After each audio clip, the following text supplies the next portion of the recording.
time for the Ron and Brian podcast. Get ready to fill your ears with the latest news, politics, current events, and whatever else we feel like talking about this week. And now, your hosts, Ron and Brian.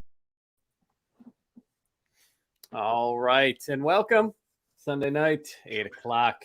It's time for episode 182 of the Ron and Brian podcast. I am Ron, joined by the man of the hour, Brian. Brian, how the hell are you, my friend?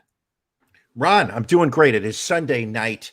It is the witching hour, as we like to call it in the biz. And when I say the biz, I mean the podcasting biz. Hoo-ah! Nice. So are we? I would say I'm doing very well. I feel like I'm going to try and talk over you as much as possible. Okay. I'm going to allow for a brief period of space where there's just silence. And as soon as I see you start to talk, I'm going to go crazy. All right. Good to know. But this time's gotta stop. Ooh, that's a record. 1 minute, 20 seconds into the show, Ron has already cut me off. Namaste. Namaste, Ron. All right. Let's get it going with Drink of the Week. Drink of the week. Na zdrowie. Salud. Drink of the week. Pleasure. Torture. Drink of the week. Drink of the week. Drink of the week. All right, Drink of Brian, the week. what are you drinking this week, my friend? Look at this lovely mug. Ooh, Look at this pint glass. Where'd you get that bad boy? I bullied a waitress into letting me walk away with it. Wow, that is not good, not cool. But No, all right. hold on. I was in a Mexican restaurant Wednesday night with a very good friend of mine, All right. Friend of the podcast, Dominic, and we were ordering rounds of Modelo. They brought out this lovely mug. I keep calling it a mug. It's a glass. It's a pint glass. They brought it out, Dia de los Muertos, and I said, "Hey, anyway, we can have these glasses." And she said, "Let me speak to my manager." And then the manager came over and said, "I'm going to let you guys keep these glasses." So you asked. That wasn't really. I don't know if that would qualify as bullying. Well, if you had seen my face, if you had studied my demeanor, if you had felt the pressure that I was putting on, I mean, I basically had put on a Viking helmet. I had painted half my face blue. I was shirtless with a faux fur vest on. Anyway, what are you drinking out of the glass is the most important thing. I'm following something I had about a month ago. This is the Dreamland Session sour from our good friends over at Coney Island Brewery. Nice.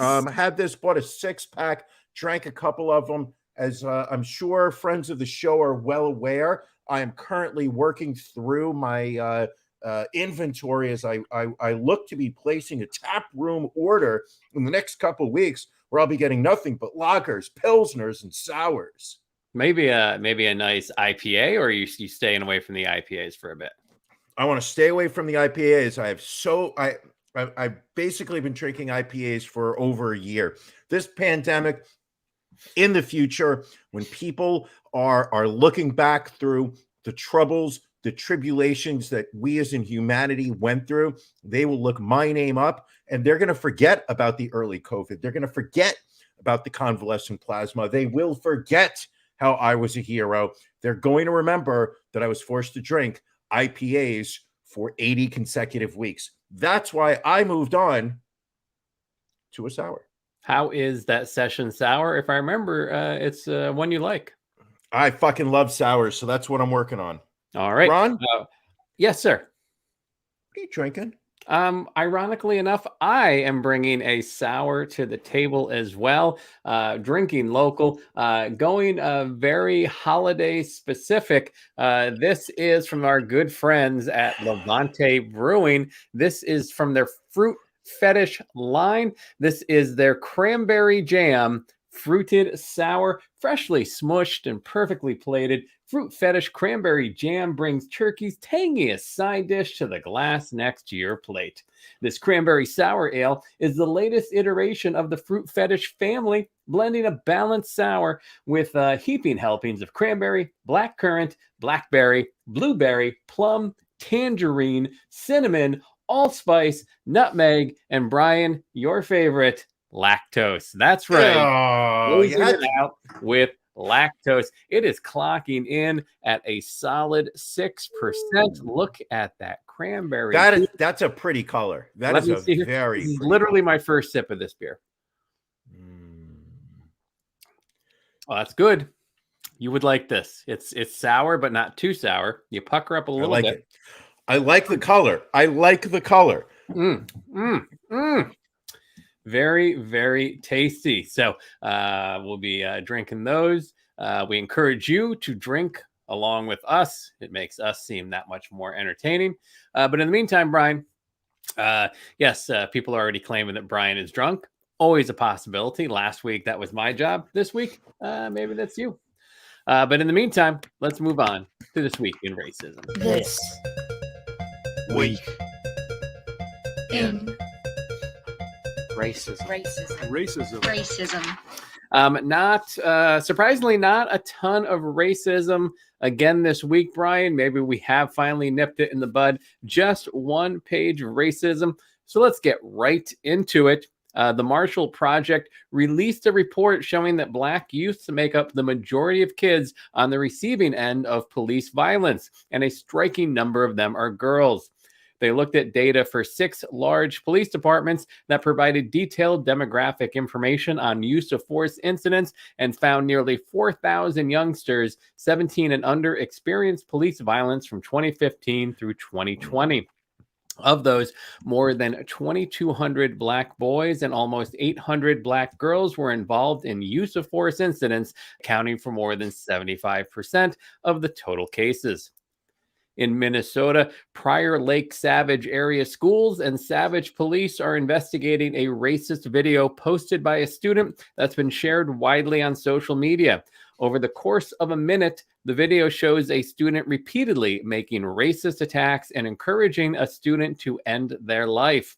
The targeted student, Naya Sijan, a freshman at Prior Lake High School, had been bullied repeatedly by the girl who made the video and attempted suicide back in May of this year. A GoFundMe page for Naya has so far raised almost $124,000 to support her college fund. The girls' basketball team at STEM Preparatory Academy in Nashville walked off the court this week after an officiating referee reportedly called a 14-year-old player the N-word.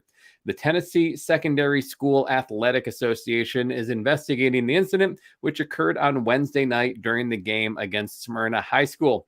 According to the Nashville Post, multiple students and parents witnessed a white male referee aggressively approach the player and call the girl a, quote, a little N-word.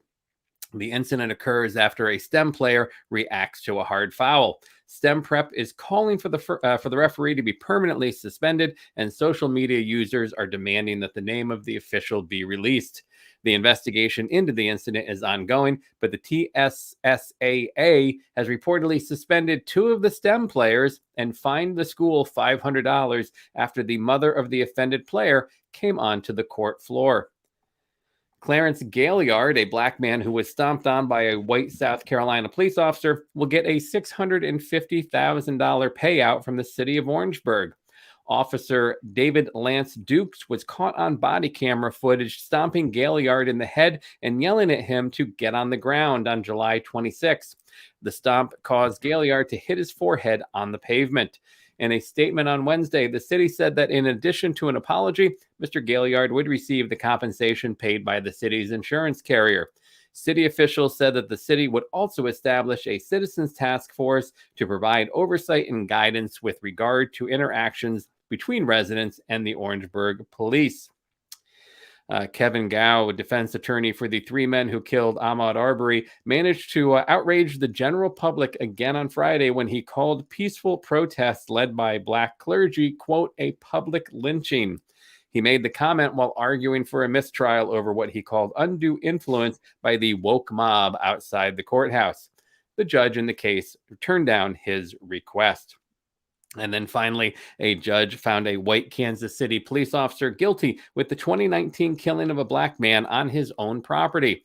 Officer Eric DeValconaire was found guilty of involuntary manslaughter and armed criminal action in the fatal shooting of Cameron Lamb, who was 26 years old at the time. Evidence presented during the trial seemed to show that a gun and bullets were placed at the scene by police. This was the first time since 1942 that a white officer from Kansas was convicted of killing a black man in Kansas City. And Brian, that is This Week in Racism. I was expecting worse this week. Usually as we get closer to the Thanksgiving Day holiday, the acts of disgusting racism seem to always tick up. I feel like this year we are not going in that direction. We'll see. It's early in the Thanksgiving week. We certainly have a few days, and we still have to get through Wednesday night, which, as we know, is the one of the heaviest drinking nights of the year. What are you doing the night before Thanksgiving? Probably cleaning and maybe doing some cooking. Okay. I didn't know if you were one of the ones that would go out and, really have a banger of a time on Thanksgiving Eve. Listen, I have at the ripe age of 46, I'm at that point in my life where I don't go out on amateur nights. To me, the night to go out drinking is a random Tuesday night. If it's the night that everyone's going out, St. Patrick's Day, the day before Thanksgiving, New Year's, Ron's birthday, if that's the, if the day that everybody is going out to celebrate and to get sloppy, I'm going to avoid bars. I'm going to stay in, keep it local, stay off the roads. When everybody is home, that's when I am raging. When everybody goes left, you're going right. You're going to go opposite. When they go low, I go high. Very nice. Very nice. All right. Let's keep it going with Beef of the Week.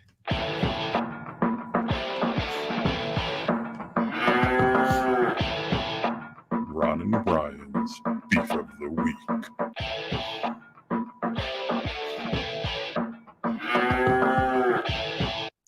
Brian, what's bothering you this week? All right. This may sound very petty, but it's a true bother of mine that I have experienced this week multiple times.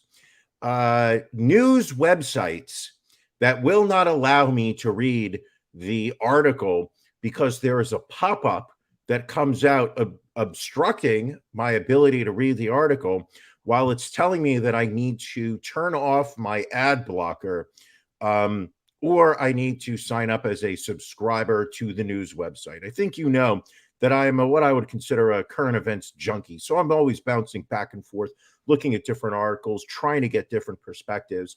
Sure. And one of the things that seems to have really proliferated over the internet is those websites. And I'm not talking Pornhub, not talking Xvideos, not talking RedTube, YouPorn, X-Hamster. Sure, why not? I'm talking about legit, like LA Times, Boston Globe, and they're preventing me from reading the articles on their newspaper because I don't want to subscribe. And also, and this is where I'll admit I can, some of the responsibility lays on my shoulders. I genuinely don't know how to turn off my ad blocker. There's one in my web browser that I've added. I have absolutely no idea. I've tried to turn it off for different sites, gave up a long time ago. So now it's just something that irritates me quite a bit. Understandable. Ron? It doesn't sound too petty, but it's a minor, no. If you will. It's not as petty as being upset that you didn't get the spices you ordered in the mail. I mean, that's truly, the pinnacle of pettiness. I think you can argue that either way, but agree to disagree. Really? Yeah. Janelle over here is saying that that if you go incognito on Chrome, those paywalls don't appear. Maybe we need to But suddenly, you know what happens when I do go incognito? Suddenly I get the Pornhubs, the X-Hamsters, the red tube, the X videos. This time's gotta stop. Now I think you just want me to interrupt you. Of course I do. Ron, what is grinding your gears this week? This week? My beef this week, Brian, and this was I had this beef a couple of months back. It has come back again. My beef is with the Apple Card, I guess more specifically Goldman Sachs, since they monitor and run the Apple Card. As we know, I had some issues with trying to dispute a couple of charges on my Apple Card. They are in like they just don't take care of the customer. And I don't know if I told you this. I ended up closing my Apple Card over the whole situation.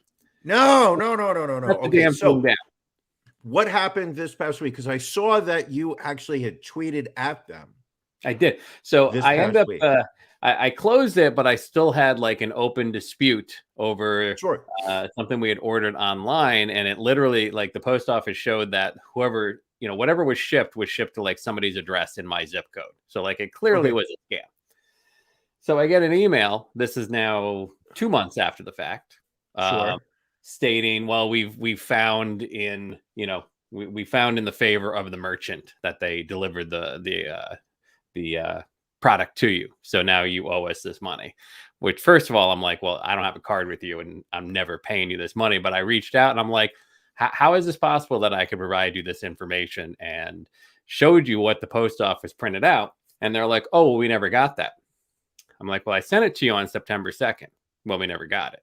Like, well, I responded to your email, which is exactly what you said to do. You said to respond by September 8th. So when no one followed up, I'm like, why did it take you 2 months to then reach out to me to say you never got anything? All right. How can I email this to you? Well, I'm going to have to send you one of those emails again. I'm like, all right. So the email that didn't work, you're going to send me again. Yes. Okay. Sent it to me, responded to it, immediately got a message saying my email couldn't be delivered to them. I'm like, all right, so how are we going to do it? Well, maybe you can print it out and mail it to us. I'm sorry. Should I mimeograph it as well and send it out? Literally on the phone, 45 minutes. Yeah. Ending the call with, listen, I don't care what the hell you're doing because I'm just not paying you. And then eventually I get an email that they're writing it off. But it should not take like 5 months and multiple hours on the phone to clear up an obvious scam that has been run against one of their customers. So fuck you, Goldman Sachs. That's my message. That's my beef. So are you trying to say right now that I have a higher Apple Card balance than you do? That you have a zero? You have a zero balance with Apple Card, but I have 10. I don't remember what I had. I got about half of what they gave you, which I thought was a real pisser because you were unemployed at the time. I was. I got like a 10 grand line of credit. Which truly irked the shit out of me. And another beef too, this is kind of a side beef, is the funny thing is that I had paid off the Apple Card and I closed it, which resulted in my credit score going down. Sure. Which is insane. I don't the logic of the credit scores blows. I don't understand because I had a situation maybe a little bit over a year ago where a close family friend of mine needed to borrow a credit card of mine. They were going through a situation in their life where they did not have a credit card. They could not open up one, where they had been advised not to open up a credit card in their name. And me being the kind of person that I am, I said, here is one of my credit cards. Use it. Pay me back. I know you're good for it, but here's one of my credit cards. Go out and use it. They put 5 figures on it. Oof. That's the danger you have when you're being a good friend. The card was paid off in full prior to the bill date. Okay. My credit score dropped by about 40 points. And it's gone back up maybe I would say 10 points as in the year since I paid that off. Now that I don't understand. Like, it's one thing I get them to say, hey, listen, you showed a huge use of your credit and you struggled to pay it off. And now we don't think that you're as good of a credit customer. No. I paid the card off in full immediately. Right. what else should I show that says I can handle this level of credit? Right. And no, my credit score dipped below 800 for the first time in years. Wow. You know, And now I will brag a bit. You know what my credit score came up with when I went to get my car the other day? Hold on. I'm going to go 812. 805. Fuck. Close. I'm at 760. I'm in the 760s. It's well, And you didn't have a job for like 9 years. Fuck. I don't know that it was that long. It's as the time goes by, Ron, the length of time you were without a job will increase. Understood. And I appreciate that. I appreciate the love. Just being honest. What do we have to talk about this week, Brian? Well, I'm hesitant to talk COVID. We always talk COVID, but I'm going to say, why don't we start NFL this week? We do have some NFL stories. Should we start with Zac? First off, I want to congratulate you for going 2-0 this week. This is week 11, Ron. Week 11, I want to congratulate you in your picks. I know we normally put this at the end, but a lot of people have been saying, "Hey, more NFL. We want you to talk more sports." Browns versus the Lions. The Browns were laying 10.5. You sat there and said, "Listen, I don't think the Lions are going to win. They tied last week against the Steelers, but they're definitely better than 10.5 points." Browns winning by 3. Ron goes 1-0 there. And then in the Monday night game, Bucks minus 12.5 against the Giants. This was a clear-cut pick on your part, Ron. Congratulations again, 2-0 for the 11th week in a row. I can only be, I can only congratulate myself so much because you too, my friend, went 2-0. You said, you know what? No one's going broke betting against the Jets. You took Miami minus 2.5 against New York. Miami looked a little shaky, but pulled it out 24-17. And then the Niners, 5.5 point favorites against Jacksonville. That was a blowout. San Francisco wins 30-20, keeping you perfect on the year. Congrats to you. But more importantly, who do you like going into this Thanksgiving week, week 12 in the NFL? This coming week, I like the Texans minus 3 over the Jets. I believe the Jets are worse than the Lions. Also like 49ers minus 2.5 over the Vikings. Vikings won against the Packers today. Lightning will not strike again. There is no message in a bottle. And at the end of the day, Christina was always hotter than Britney. 49ers minus 2.5. Book it. All right. I'm going all NFC East this upcoming week. I'm taking the Thanksgiving game, Dallas minus 7 against the visiting Las Vegas Raiders. And then the Eagles going into MetLife Stadium. They are 3-point favorites against the New York Football Giants. I'm taking the Eagles minus 3. So bet with your head, not over it. But those are our locks of the week. Kudos, real quick, to jump back to the whole credit card discussion. Kudos to Billy, who uses his credit card to charge his Patreon membership for this wonderful show, which I believe gives you an automatic 10-point bump on your credit score. I can't say that legally, but that is just what I've heard. Going back to the whole credit score thing, that's another thing that, have you seen I think is it the Experian commercials with John Cena, where if you pay for a certain subscription, it gives you like an automatic bump on your credit score? No. Like that feels wrong to me. That feels like that is wrong. Feels like it should be illegal. Just saying. That should be illegal. Anyway, sticking with the NFL. So we are done with the NFL. Done with the NFL. Moving on. Absolutely nothing for us to see here.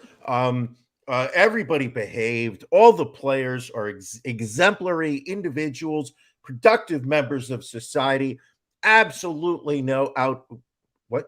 Unfortunately, former NFL running back Zac Stacey was caught on video brutally attacking the mother of his child. We've got some audio and video. Excuse me here. Trigger warning. Trigger warning. Yes. Hold on a second. Trigger warning. If you are upset watching a football player-sized individual literally tossing around the mother of his child, you may want to skip ahead. This is disturbing on many levels. All right, let's We play are the not video. glorifying this at all. No. I did. Listen, things are way different now. Oh. Back,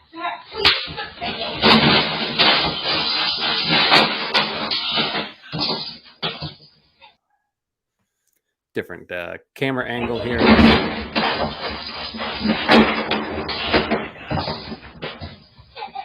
listen. You think that was okay?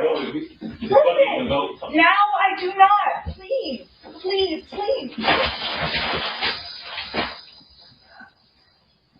You thought that was okay? And then you're gonna ruin relationships and come out, I'm destructive? Listen. Bitch.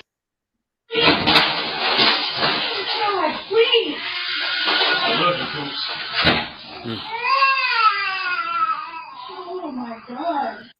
So that video went viral earlier this week. And then Thursday night, former Jets player was arrested in Florida and has been charged with aggravated battery and criminal mischief. His ex in the video there, Kristen Evans, asking for additional charges to be brought against him. He appeared in court on Friday. He was ordered to turn in his passport, surrender any guns, and not have any contact with the victim. He was being held in Orange County Jail with bond set at $10,150. Fuck him, by the way. Yeah, pretty much.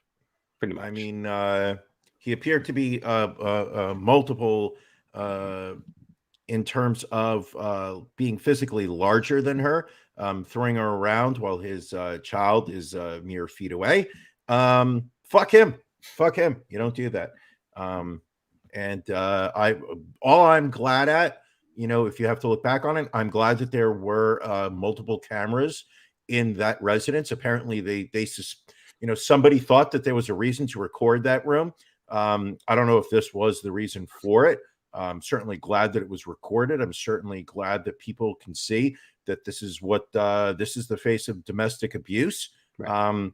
And that apparently the reason the cameras were up back on August 16th, they initially had a verbal altercation.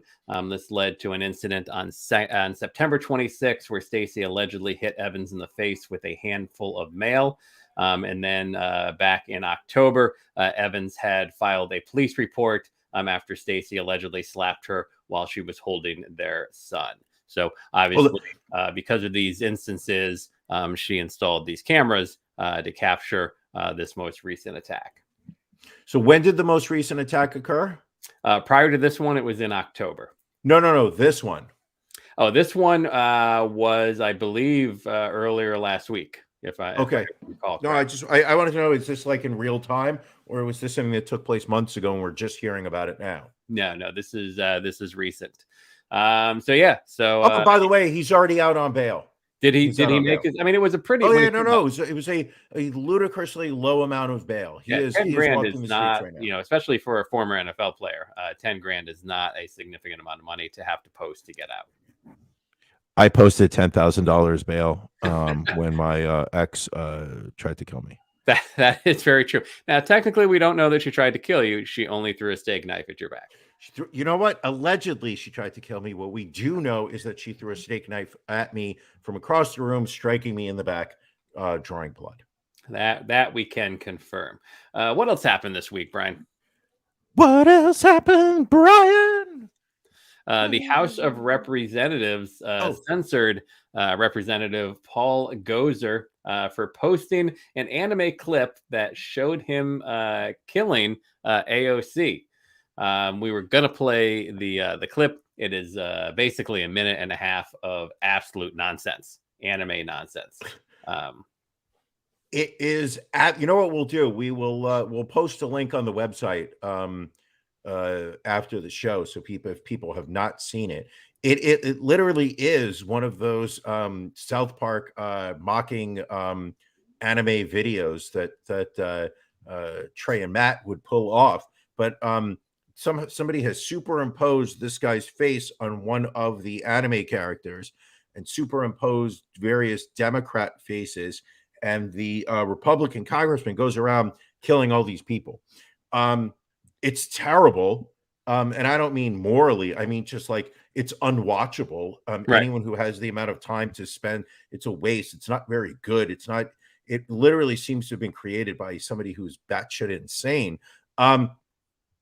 But putting more on it, the fact, I mean, the truly distressing part about it is the lack of decency from one human to another that the Republicans, and I say the Republicans because the party has not come out and really said, hey, we should not be at this level in terms of the way we think about our partners in Congress.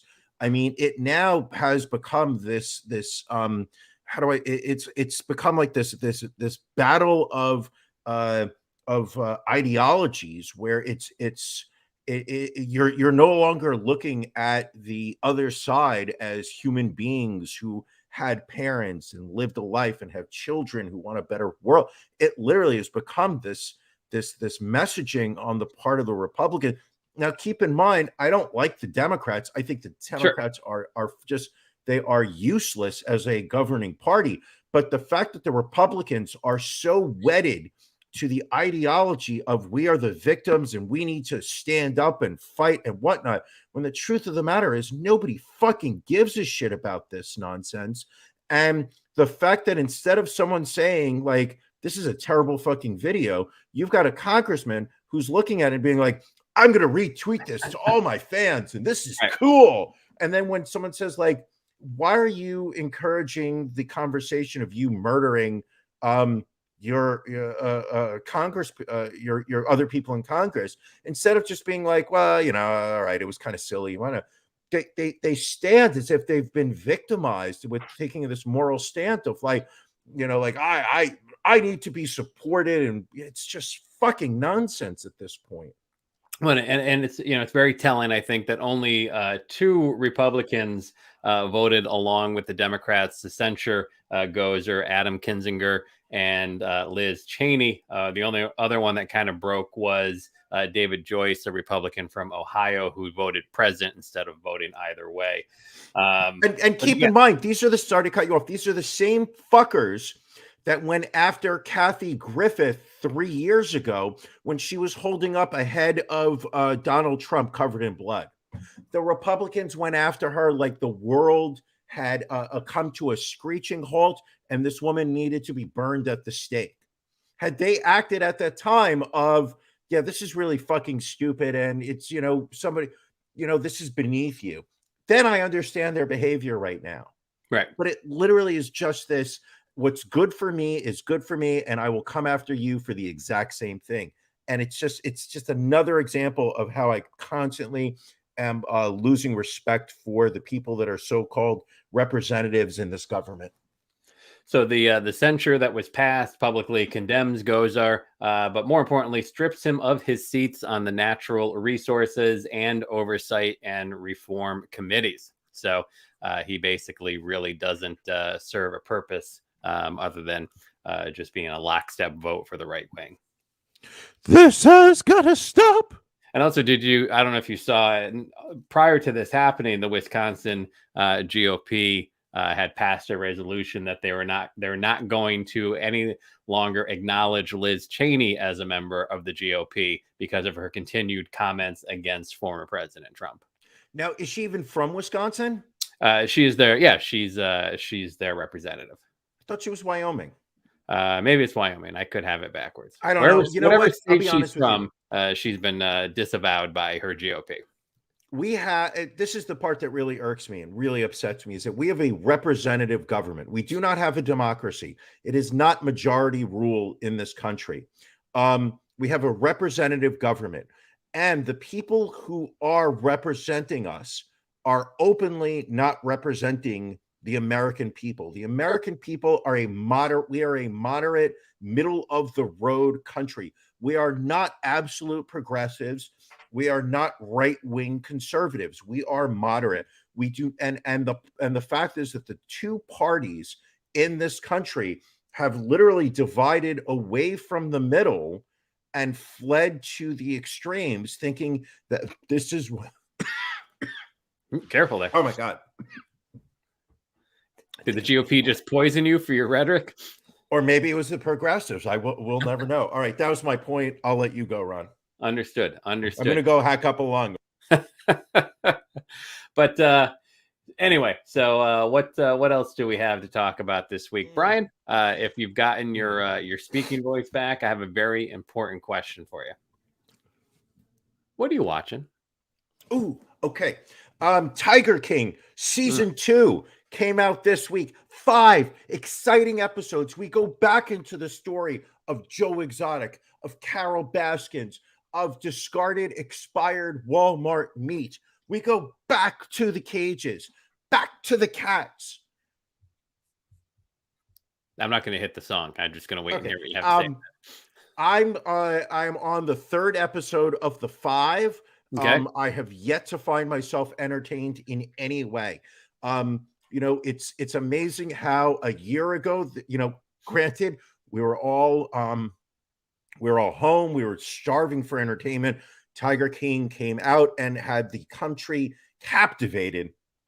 A year later, could not care less.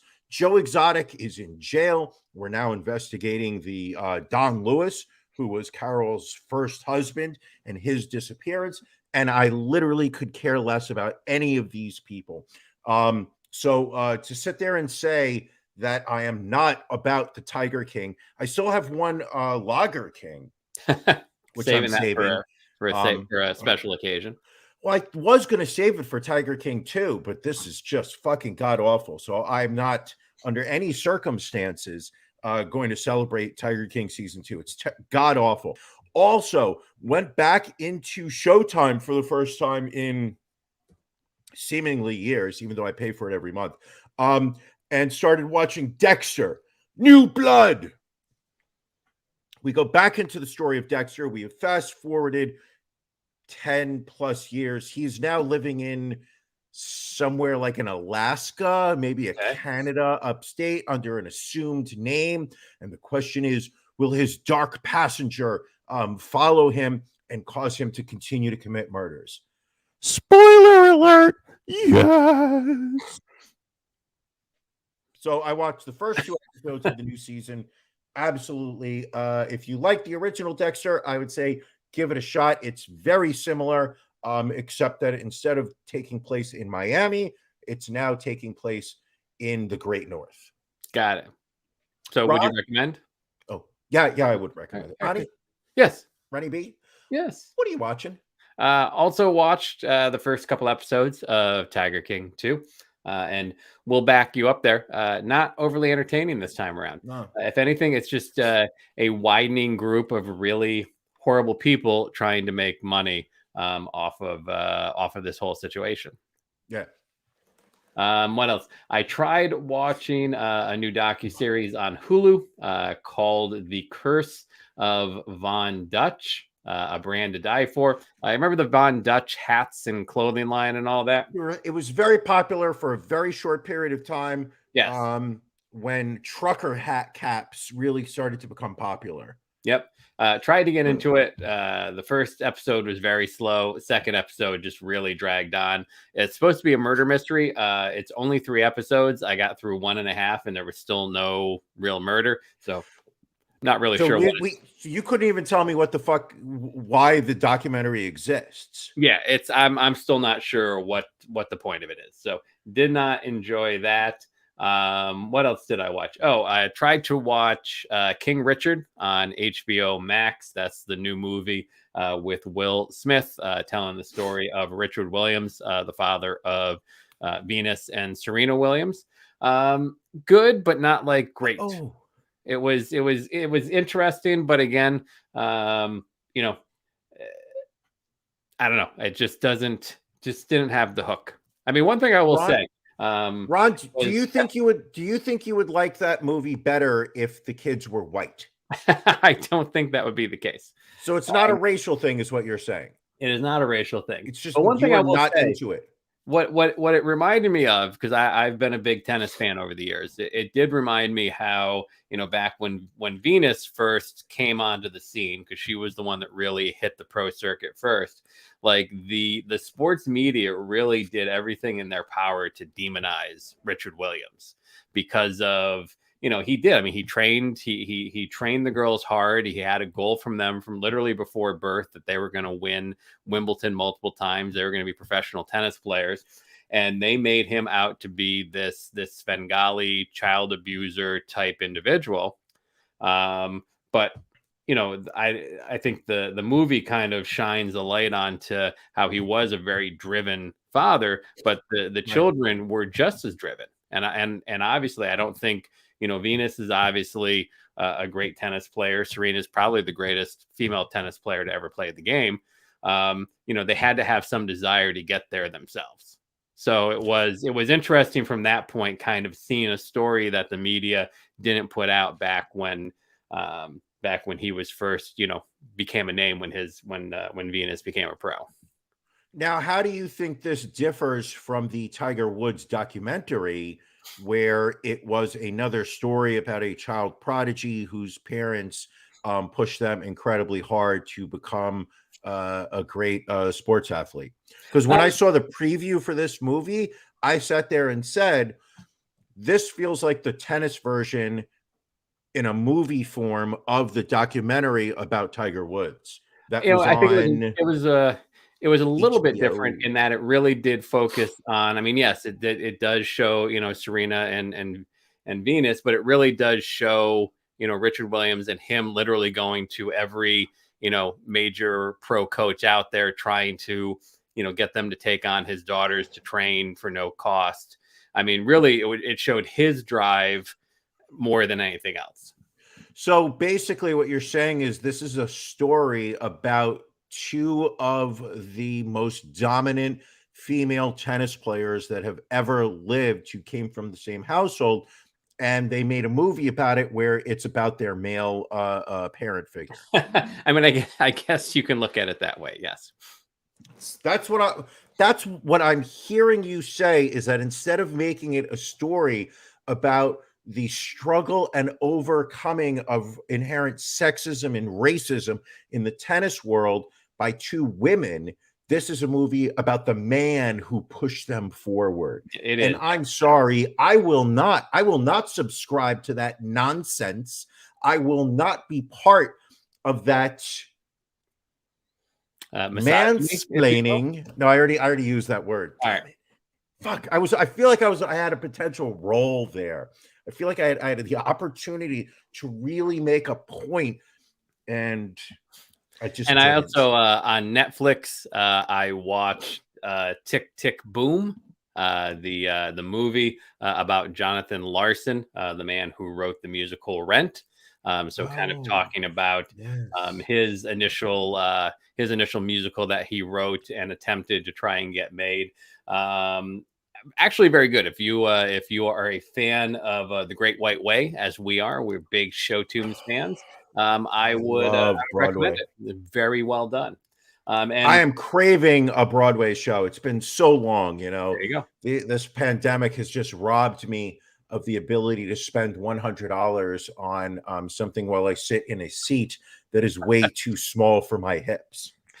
One thing very tragic that I didn't realize about Jonathan Larson is he had passed away at the age of 35 from an aortic aneurysm, literally dying the night before the first public performance of Rent. And obviously we know how big a musical that went on to be.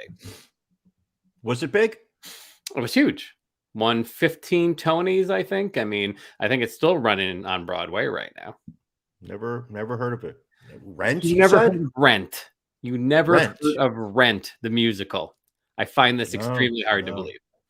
I've never heard of Rent. No, I'm unfamiliar. What's the story about? So it is a retelling of La Boheme. God damn it, Ron! You know I'm kidding you. I never know with you. I never know. Oh, also, I did watch the first episode of a new South Korean TV show on Netflix called Hellbound. So the premise of this is It's that if you throw this little plastic thing on the ground and you make the other person's plastic thing flip, you can kill them right then and there. That is not quite it. It is about so it's very supernatural. It's about how angels come and they tell somebody that you're going to die in 5 days and at a certain time, and then your soul is going to be dragged into hell, and then these creatures appear, and it's very over the top, violent, and everything else.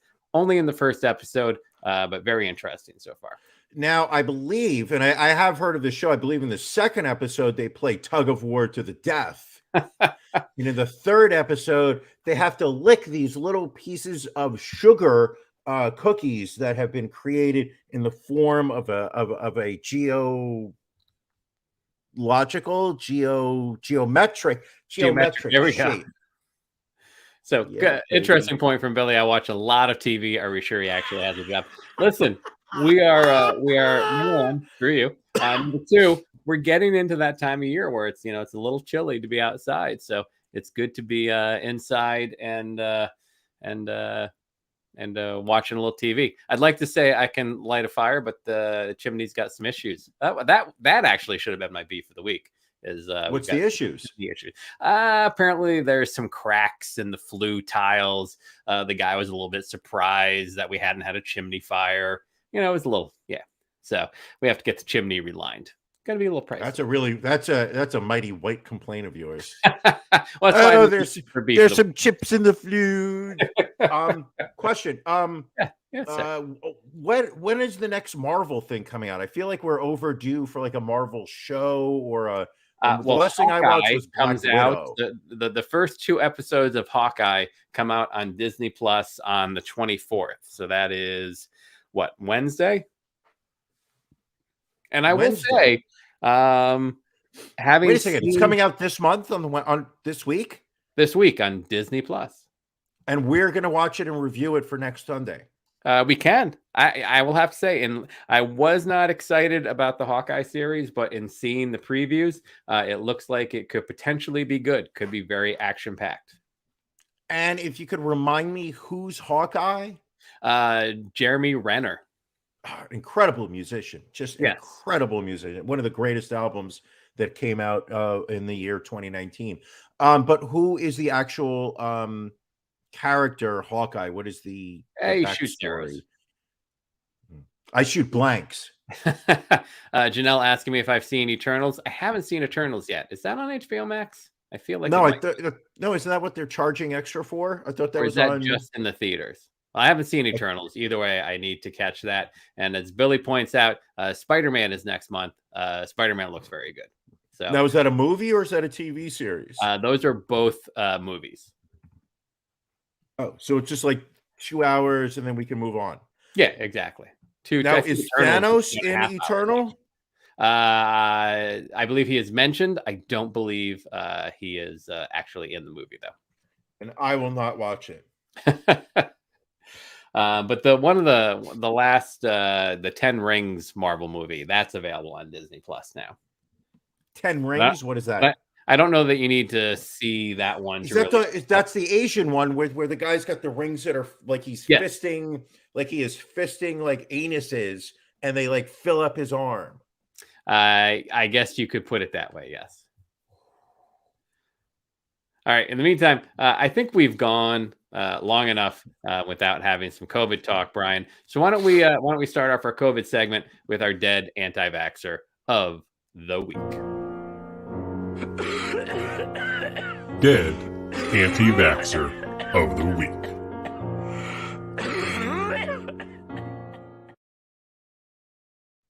Ron, can you put up a photo of Tamara Drock?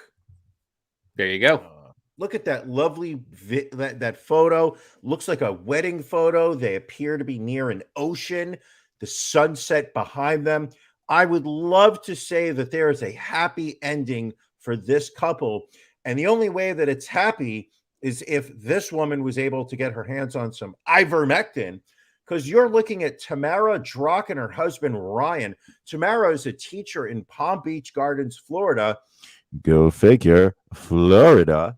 And unfortunately, Tamara was hospitalized for 12 weeks in Palm Beach Gardens Medical Center with COVID-19. Her husband actually sued the hospital in October, just a month ago, over its refusal to administer ivermectin, which has been approved by the FDA for use in treating worms in horses.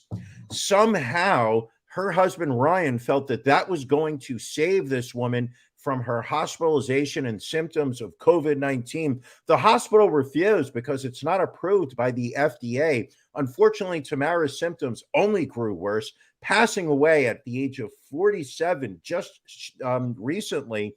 And misinformation about ivermectin's ability to treat coronavirus infections has circulated widely online in recent months. The FDA, which I believe is still a respected organization, has stated that ivermectin has not been authorized or approved for use in preventing or treating COVID-19 in humans or animals. Well, that's a so now there's absolutely nothing to say that had Tamara Drock been given ivermectin, she would still be alive.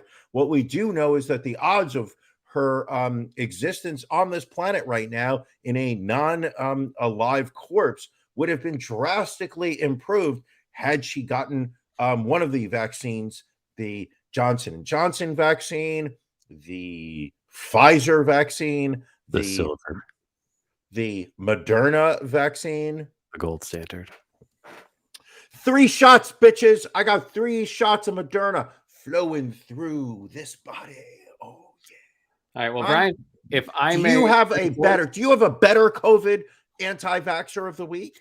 I mean, this is an extremely sad story, Brian, that I have to share with you now. The photo you see up on the screen, those 2 individuals there, that is Luis Suarez and Norma Franco. They had been together, had been a couple for many years. They were finally going to make it official and get married just after Thanksgiving. But COVID-19, as always, has other plans for this couple. And instead of a wedding, family members are now planning a memorial service after both died in October. They were not vaccinated, but family says they were planning to get the shot soon. But again, had gone this entire time without being vaccinated. Suarez grew up in Puerto Rico and Chicago. He was a baseball player and later worked as an usher for the White Sox. Because he and Norma were not married yet, once they got sick, they were separated in the hospital and unable to get information or communicate with each other. Both were eventually put on life support and died a week apart. A joint funeral service has already been held. She was dressed in her white wedding gown and he in his white suit. They wore the wedding rings. They plan to exchange later this month. Their son telling people just go out and get vaccinated. Don't be worried about the side effects. Don't have a loss like we did. So not sure if they were quite anti-vaxxers, but just a very sad story to finish off this Dead Anti-Vaxxer of the Week. Dead Anti-Vaxxer of the Week.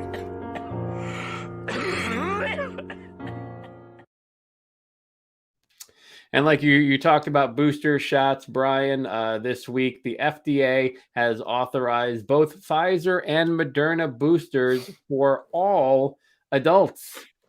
Yes. Big news. Basically, cleared the boosters for anyone 18 and older who are at least 6 months past their second shot of the 2-dose vaccines.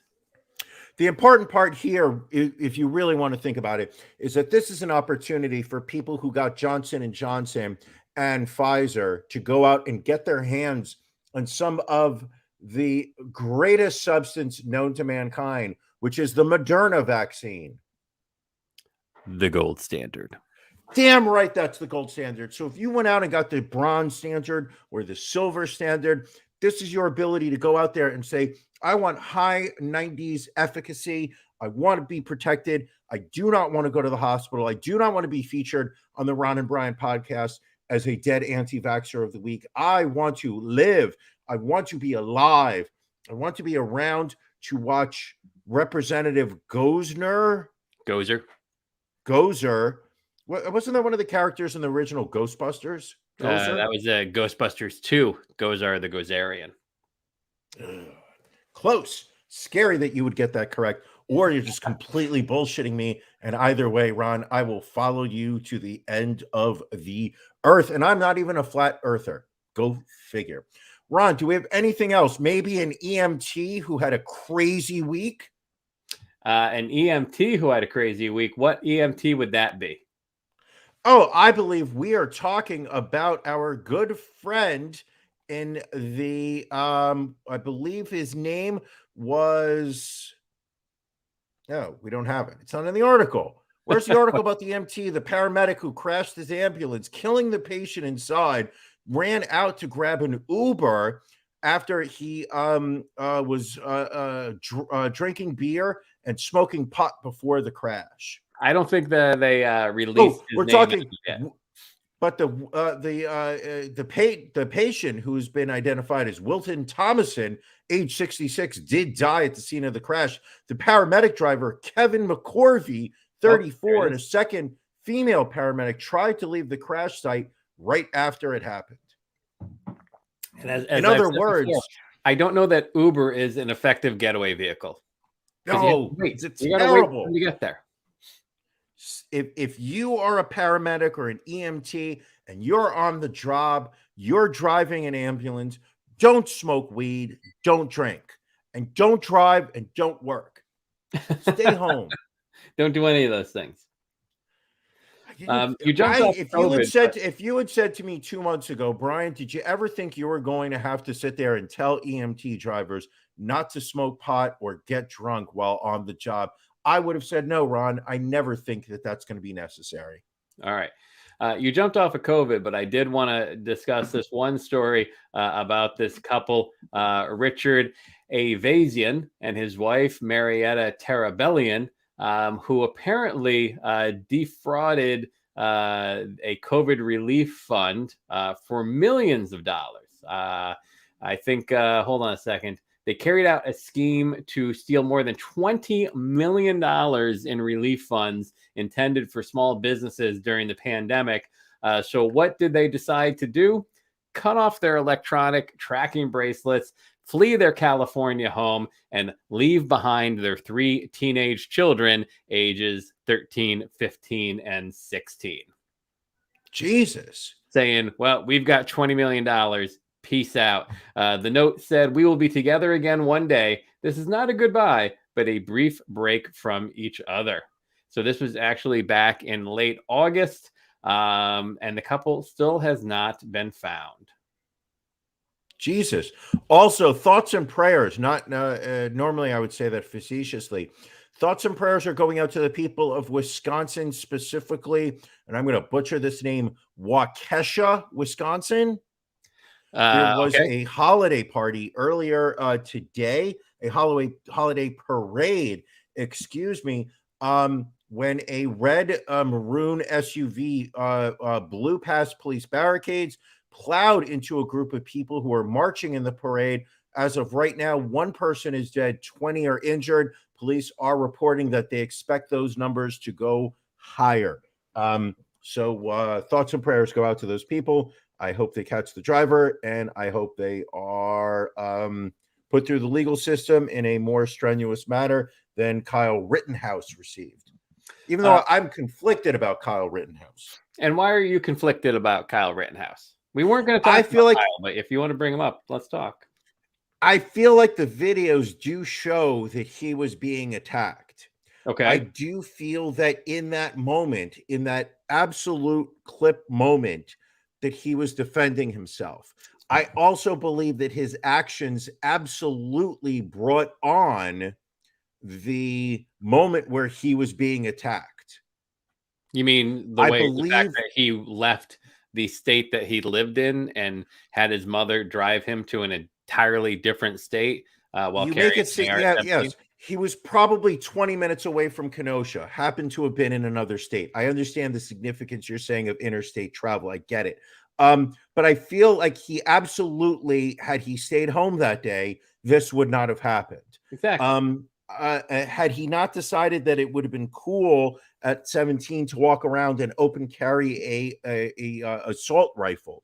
Do I believe that that was absolutely making him a center of attention for the people that were protesting the police shooting that took place there? Absolutely. Do I think he has responsibility in that? Yes. Do I believe that in that moment when somebody was, one of those guys was attacking him with a the video showed attacking him with a skateboard? Yeah. Do I believe he was defending himself? Yes. But he absolutely created the moment that made that happen. So I feel very conflicted. I also know that we have very pro-friendly gun laws in this country. So I suspected from day one that he was not going to serve any jail time. Well, it's, you know, it's like the old saying, you know, don't bring a skateboard to a gunfight. I also have have gotten, I just scratched my fucking laptop. I also feel like I don't know, it seems to have been politicized. It seems to have become a Democrat versus Republican. I do not want to play into that argument, but it does seem like the supporters of Kyle Rittenhouse have justified his actions based on the fact that the people that he shot were not angels.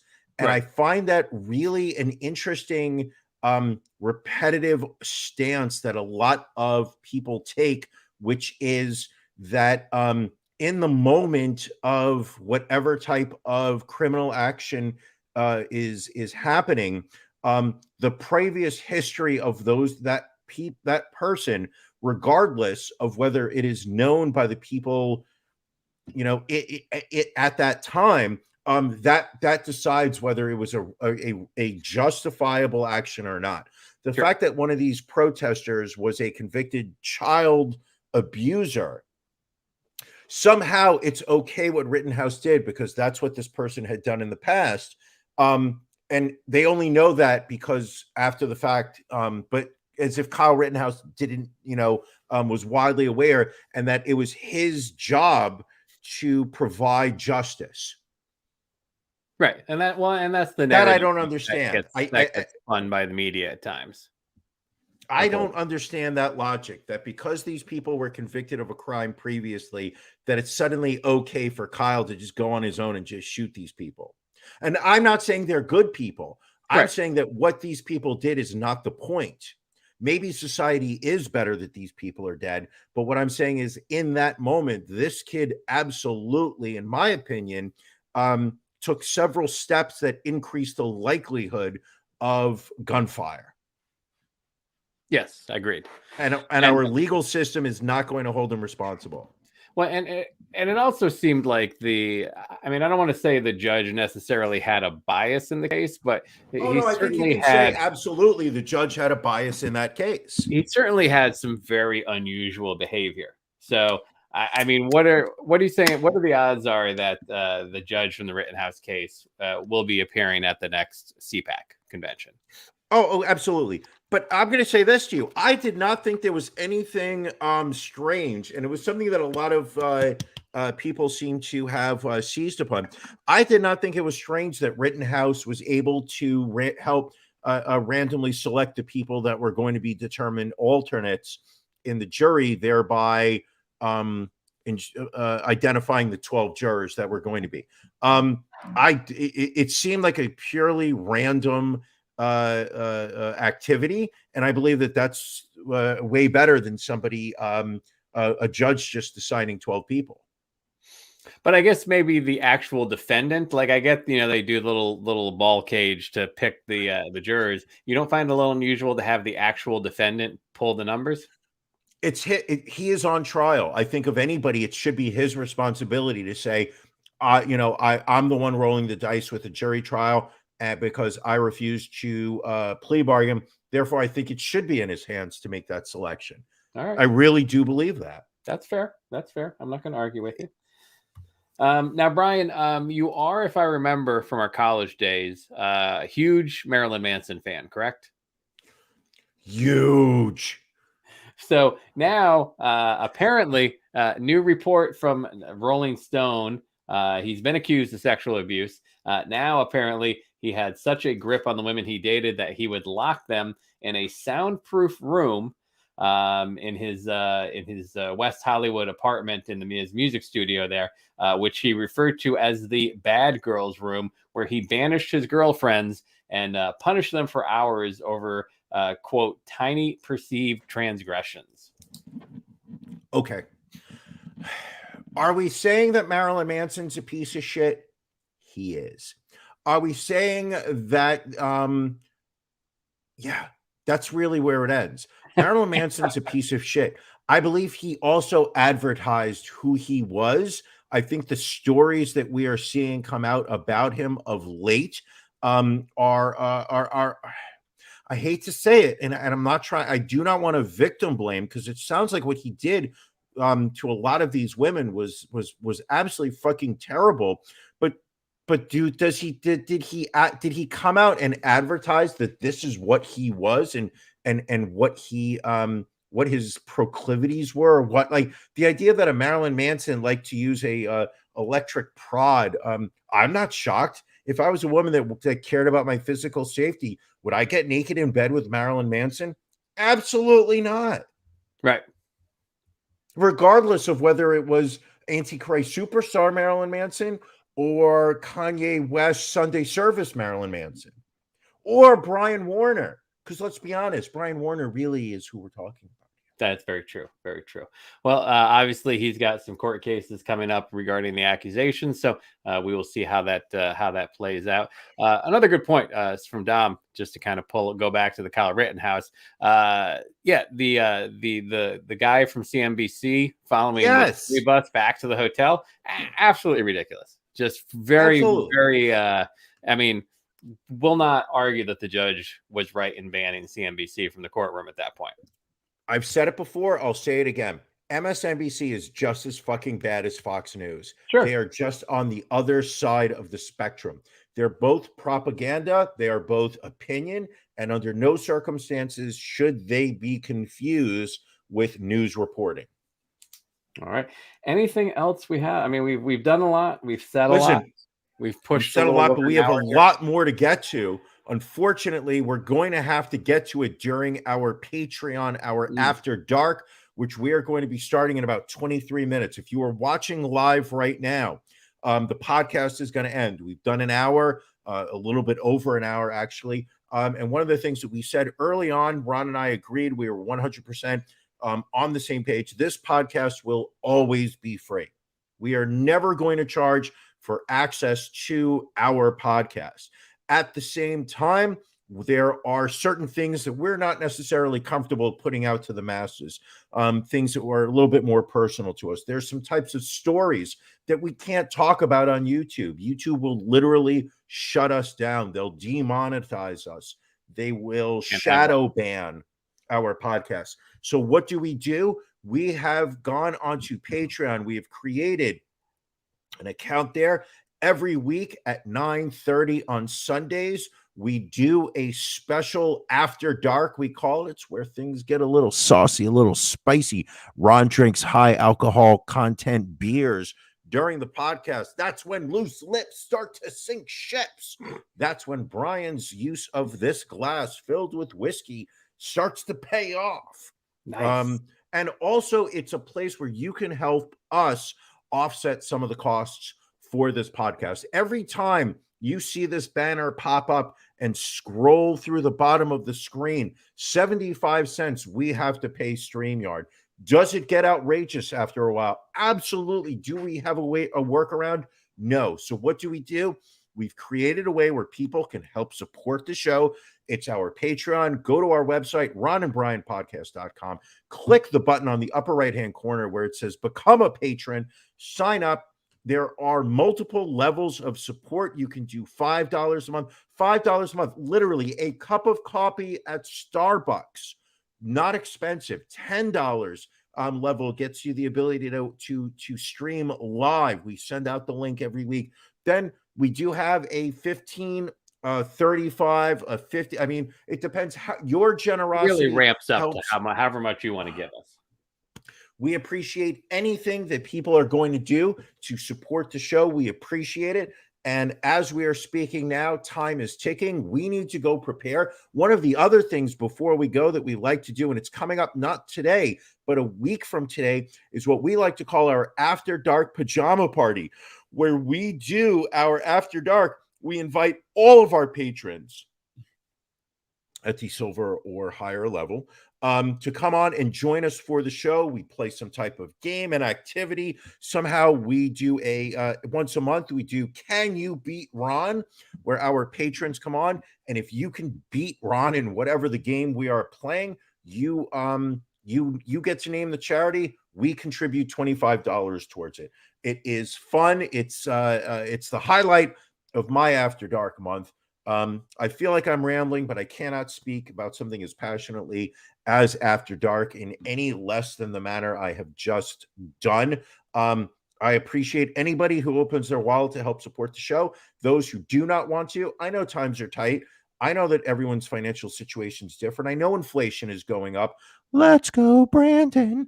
And I understand that not everybody has the ability to say, I've got extra money to help support a podcast. But for those that do, for those that have chosen this podcast, I want to say thank you very much. I truly appreciate it. All right. Yes. Thank you all for joining us. For our Patreon subscribers, we will see you in about 20 minutes. Brian, anything else before we cut on out of here? Not at all. This was a pleasure. Episode 182 of this podcast. People said we couldn't do it. We showed them. And you know what we're going to do a week from today? 183. This train's never stopping. May slow down, but it will never come to a stop. 183, 184, and so on and so on. World domination is next. All right. Thanks for joining us. Hope you all, if you're not joining us on the Patreon, hope all of you have a happy and safe Thanksgiving, and we will see you all again next week. Thank you for joining us on the Ron and Brian podcast. We're live each week on YouTube, Facebook, and Twitch. You can find prior episodes, links to our social media, and everything else Ron and Brian at ronandbrianpodcast.com. See you again next week.